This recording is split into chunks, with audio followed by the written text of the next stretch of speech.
orang yang kemudian makan riba, maka dia akan berada di sebuah sungai yang disediakan oleh Allah di alam barzah. Dan kita harus paham, barzah itu disebut dengan alam, Pak. Alam barzah. Dan alam barzah itu ya alam kubur itu. Kenapa disebut barzah? Karena barzah itu tembok tebal yang tidak bisa ditembus, itu namanya barzah. Tembok tebal yang tidak bisa ditembus itu barzah. Makanya ruh itu pengen balik itu tidak bisa. Makanya ruhnya syuhada kan pengen balik tidak bisa. Kenapa? Ada barzah yang tebal itu. Ruh yang barzah itu. Makanya kalau ada ruh yang bisa mengatakan ruhnya balik ngeliatin kita di dunia gitu. Yaitu penamaan barzah itu batal demi hukum, berarti tidak barzah namanya. Karena kemudian dia bisa balik. Makanya penamaan itu di barzah itu juga ada namanya sungai darah, yang mana kemudian ada orang renang, setiap dia menepi kemudian dia dilempari batu, terus terjadi semacam itu. Siapa ini? Pemakan riba. Orang-orang yang makan riba inilah orang-orang yang mereka itu diberikan oleh Allah siksa yang begitu pedih, belum lagi nanti dibangkitkan.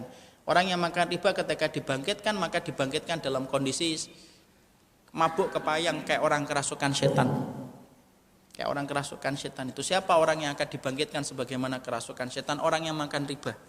Makanya orang ketika dibangkitkan dari kubur itu nanti kondisinya beda-beda, Pak. Ada yang dibangkitkan itu tidak ada daging di wajahnya. Siapa? Orang yang suka minta-minta tanpa udzur. Ada yang kemudian dibangkitkan itu memiliki bau yang sangat menyengat. Siapa itu? Orang yang suka niyahah, orang yang suka meratapi kalau keluarga yang dia cintai meninggal dunia untuk tidak ridho terhadap keputusan matinya keluarga yang dia cintai. Niyahah namanya.